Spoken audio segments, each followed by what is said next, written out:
পশ্চিমবঙ্গে ছাত্র সমাজ নামে গজিয়ে ওঠা নতুন এক সংগঠন নবান্ন অভিযান করলো।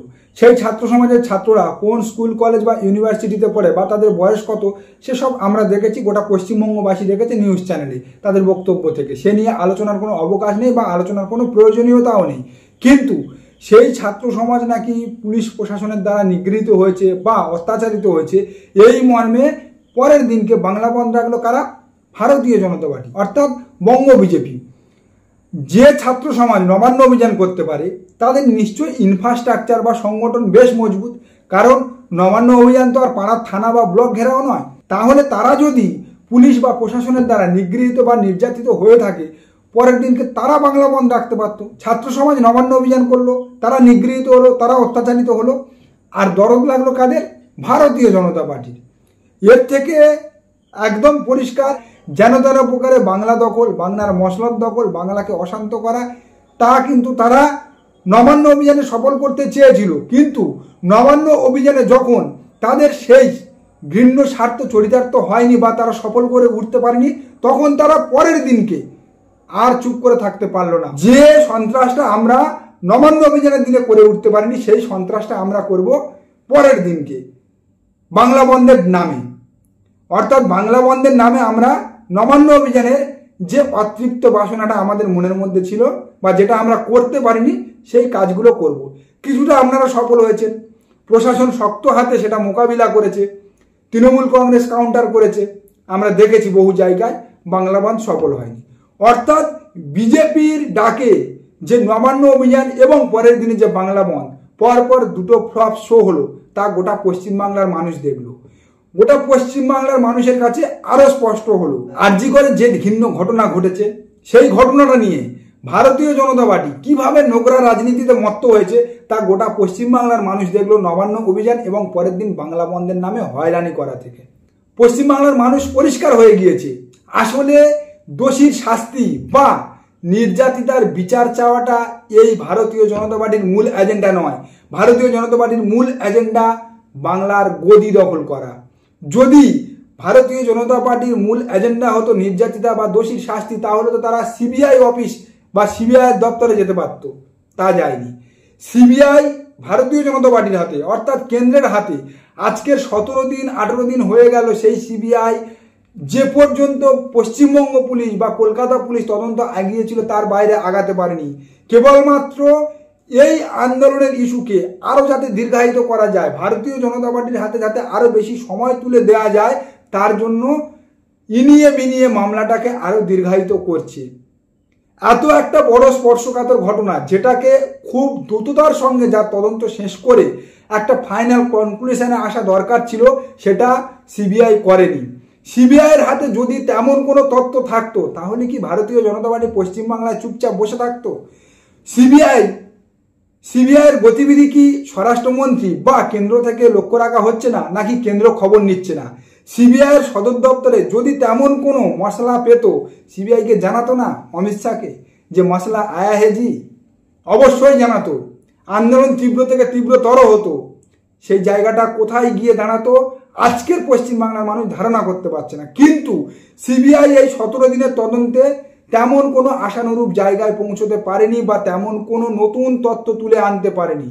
একই তথ্য ঘুরিয়ে ফিরিয়ে বারবার বাঁকা পথে, ঘুর পথে, ডান দিক বাঁ দিক থেকে দেখিয়ে দেখাচ্ছে যে দেখো আমরা কি করছি। আসলে সিবিআই নতুনভাবে কোনো কিছু করতে পারেনি বা নতুনভাবে কিছু করে দেখাতে পারেনি এখনো পর্যন্ত। তা সুপ্রিম কোর্ট এবং হাইকোর্টে তাদের উকিলের সওয়াল জবাবে আমরা দেখেছি। আজকের পর্যন্ত যদি সিবিআই তেমন কোনো কিছু করতে পারত, তাহলে তারা কিন্তু সরাসরি জানাতো। যদি কোনো একটা মাত্র নতুন কোনো তথ্য পেত, পলিগ্রাফ টেস্ট হয়ে গেল, পলিগ্রাফ টেস্টে কি উঠে এলো? চুপচাপ।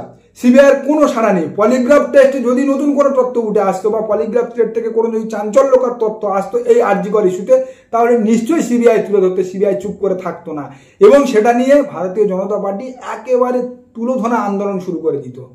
শুধু পশ্চিমবঙ্গ নয়, কেন্দ্রীয় বিজেপি নেতৃত্ব চলে আসতো। কেন্দ্রীয় বিজেপি নেতৃত্ব মনিটরিং করছে, অমিত শাহ খবর রাখছে, সিবিআইয়ের কাছে খবর নিচ্ছে যে কুছ মিলা হে জি ক্যা, ইধার সে বাত যা রা হ্যায়, নেহি জি কুছ নেহি মিলা, ওহি চল রা হ্যায়। আর আজকে দরিনা ক্রসিং এ দেখলাম বিজেপির একজন নেতা শঙ্কর ঘোষ, তিনি কি বলছেন যে পশ্চিমবঙ্গ সরকার এই মামলাকে ইনিয়ে বিনিয়ে দীর্ঘায়িত করছে, যাতে করে মানুষের মধ্যে থেকে মামলার রেস চলে যায় বা এই তদন্তের রেসটাকে যাতে স্লোথ করা যায়। বলি মশাই, কোন কোয়ালিটির গাঁজা খান আপনি? নাকি আপনার মাথার ব্রেন গেছে? আপনি তো থাকেন উত্তরবঙ্গে, ওই ওপরের দিকে থেকে কি মাথার ব্রেন নিচের দিকে নামতে শুরু করেছে? সিবিআই তদন্ত করছে আর পশ্চিমবঙ্গ সরকার মামলা দেরি করাচ্ছে, মামলা ঢিলেমি করাচ্ছে। এরা কি যে বলে আর কি যে করে পশ্চিমবাংলার মানুষ আজও বুঝে উঠতে পারেনি। আন্দোলন করছো ডরিনা ক্রসিংয়ে বসে, ভাই কথাগুলো ঠিকঠাক ভেবে বলো, ওটা ধর্মতলা, ওখানে বসে ভুংচুং যা ইচ্ছে তাই বলা যায় না। ওটা পশ্চিমবঙ্গের মানুষ শুনছে। সিবিআই তদন্ত করছে আর পশ্চিমবঙ্গ সরকার মামলা ঢিলেমি করাচ্ছে, মামলা দীর্ঘায়িত করাচ্ছে। পশ্চিমবঙ্গ সরকারের কি যায় আছে? আপনাদের হাতে তো সিবিআই। দিন না তাড়াতাড়ি কে কে দোষী আছে, শাস্তি দিয়ে দিন না। অভিষেক বন্দ্যোপাধ্যায় তো গতকালের সভা থেকে দাবি তুলেছে যে সন্দীপ ঘোষকে কেন এখনো অ্যারেস্ট করা হচ্ছে না, কেন এখনো সিবিআই ফাইনাল রিপোর্ট বা চার্জশিট দিতে পারছে না। অর্থাৎ সিবিআই চাইছে আরো কিছুটা ঢিলেমি করে, যাতে বিজেপি আরো বেশ কিছুদিন এটা নিয়ে আন্দোলন করতে পারে বা তাদের রাজনৈতিক জমি তৈরি করে নিতে পারে। ঠিক যেমনটা করেছিল সন্দেশখালীর সময়। সন্দেশখালী আমরা দেখেছি একটা মিথ্যা ঘটনাকে নিয়ে দীর্ঘদিন ইনিয়ে বিনিয়ে সিবিআই জল ঘোলা করলো, তারপরে আলটিমেট এখনো পর্যন্ত অশ্বডিম্ব উঠে এলো। ঠিক এই আরজিকর মামলাটা বা আরজিকর তদন্ত নিয়ে সিবিআই ওই ইনিয়ে বিনিয়ে যা করছে, লাস্ট এই অশ্বডিম্ব আমাদের হাতে ধরিয়ে দেবে বা পশ্চিমবঙ্গবাসীর হাতে ধরিয়ে দেবে।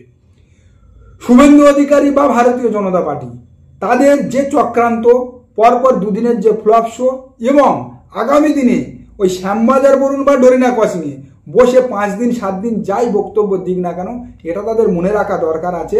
পশ্চিমবঙ্গের মানুষ কিন্তু দোষীর শাস্তি চাইছে, যেটা বিচার চলছে সিবিআইয়ের হাতে, রাজ্য সরকারের হাতে নয়। রাজ্য সরকারকে ওখানে বসে আপনারা যতই কটূক্তি বা রাজ্য সরকারকে আক্রমণ করুন না কেন, মানুষ এতটা বোকা নয় যে এটা বুঝে যাবে রাজ্য সরকার এই মামলাটাকে ঢিলে করাচ্ছে। এই মামলা সিবিআইয়ের হাতে, দয়া করে আপনারা সিবিআইকে চেপে ধরুন, তাহলে মামলার সদ্গতি হবে। পশ্চিমবাংলার মানুষকে আপনারা যতই বোকা বানানোর চেষ্টা করেছেন এর আগে, পশ্চিমবাংলার মানুষ আপনাদের ব্যালটে জবাব দিয়ে দিয়েছে, আগামী দিনেও দেবে। এই মামলার তদন্তে অতি দ্রুত সমাধান হোক, অতি দ্রুত দোষীর শাস্তি হোক এবং কঠোর থেকে কঠোরতম শাস্তি হোক। পিছনে যারা কালপিট লুকিয়ে আছে তাদেরকে যাতে সামনে আনে সিবিআই, তার জন্য সিবিআইয়ের কাছে আর্জি জানিয়ে আজকের আমাদের এই প্রতিবেদন শেষ করছি। নমস্কার, সবাই ভালো থাকবেন, দেখা হচ্ছে আগামী কোনো প্রতিবেদনে।